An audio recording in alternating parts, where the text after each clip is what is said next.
in Embassies project that is currently running with 3 American artists and 2 South African artists. That's Mary Sibande and Nichola Hlobo. Well, we're joined in studio by 2 of the artists currently in the country to take part in the exhibitions and talk about this discussion that's also going to be taking place. So let's welcome Sanford and Robert Pruitt. Good to have both of you. Welcome to South Africa. Thank you. Thanks. Good to be here. Is it your first trip to the country? First Yes. trip as well for you? To South Africa, yes. Excellent. So when did you arrive in the country? Day before yesterday? Yeah, And Monday. any impressions yet? I know it's tough. It's jet lag and the likes. Yeah. But is it what you imagined or not really? Actually, it is. For me, it is. I've been having a great time so far. I'm meeting very interesting people. Oh, that's Same, yeah. fantastic. Awesome. All right, let's talk about you guys. Sanford Biggers. Who is Sanford Biggers? Well, actually, I'm a Los Angeles native. I live in New York City now. I'm an interdisciplinary artist. I work in painting, video, sculpture, performance, music, and I put it all together. Yeah. And the work I have here in town now are paintings, actually. Fantastic.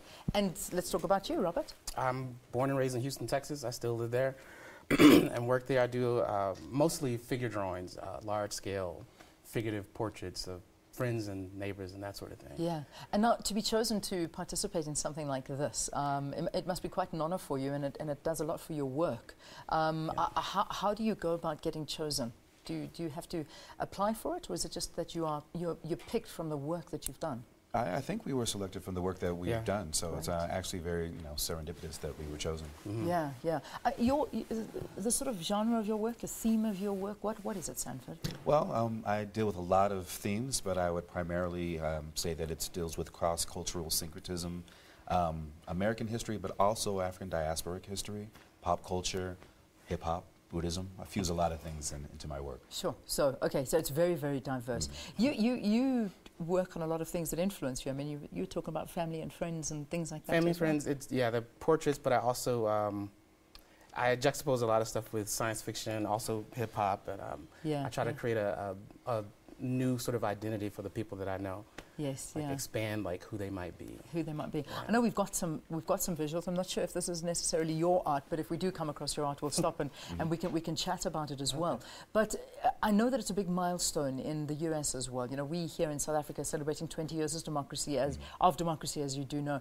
But it's also 30 years for the civil rights movement in the US. How has that contributed, or how has your work been influenced by this? Well, I think I could speak for both of us. We're both children of a post-civil rights era, but also children of sort of hip-hop as a philosophy, which I think has been an extremely important voice for African Americans, but also now globally it has the world looking back at America because it's such a sort of an important voice. Yeah. And from your side, Rob? Yeah, I think we might be a testament to the success of some of those movements. I think being in these sorts of exhibitions, being able to sort of live and work as an artist, I think a lot of that is only possible because of that history. Yeah.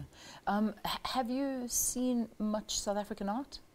I'm pretty familiar with a few South African artists. Actually, when I was studying at the Art Institute of Chicago, several South Africans artists visited while I was there. So I've been exposed to the work for around 10 or 15 years now. 10 or 15 years. And your views, what are you thinking of our art?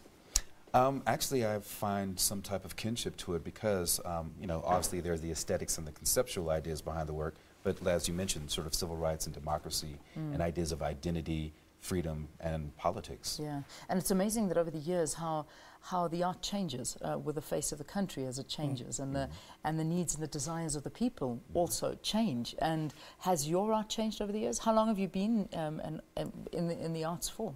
I guess professionally, maybe about 15 years, and it's certainly changed. Yeah, I would imagine. Yeah. I can just imagine how it's changed.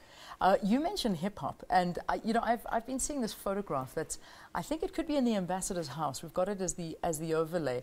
It looks like a hip hop artist. Let's get to there. This one over here. This is, I don't know, is this South African or is it? I think this is a friend of ours, Kehinde. This looks like Kehinde's work, right? So is this you? Is this one of the US artists? Yes. Okay, because I see this hanging and it's above a fireplace, and it could be in the US ambassador Patrick Gaspard's living room, and you wouldn't think that this would be the painting that he would choose to put there, but what just shows you? I mean, it's just art just speaks to people individually. Absolutely. So there we go. That's what I'm saying. Not over a fireplace, but over the desk in the yeah. entrance hall. That's what I've been seeing the whole time, thinking, actually, this isn't even in South Africa. This looks like it's in another embassy, because these arts are going all over the world. Sure, Right. yes. Do you have any art at this stage hanging in embassies around the world that you know of? I have some work in Madagascar, and I've recently had some work in Tokyo. Oh, really? Well, that's interesting. And for yourself, Robert? No, outside of this exhibition, no. Not So this could be the start of something hope for so. you. What are you hoping to achieve out of this? Or where do you think your careers will go from here? Mostly it's exciting just to kind of share the work, just to kind of bring the work to a new place. And for me, that's one of the main goals. Yeah. Yeah, I think one of the great things about being a visual artist is that we often have a voice that is unadulterated in other forms of media. So this is an opportunity for us to meet other artists and to communicate. This is sort of our passport, let's say, to the world. Yeah. These discussions that are going to be taking place, I know that they're happening tomorrow in Cape Town and then again here in Johannesburg. Any idea what's really going to be under discussion? Have you been prepped for them? Or is it just you're going to be sitting there and it's all going to be thrown at you? Now, there's some questions that will be handed to us, but I'm sure once we all get together, the ideas will start to come and it'll be largely sort of, talked about on the spot there. I know I've asked you about South African artists and perhaps, having seen our art, but let's talk about individual artists. Have you seen the work of some of the artists that you will be in discussion with and that are also part of this exhibition? Have you managed to see them yet?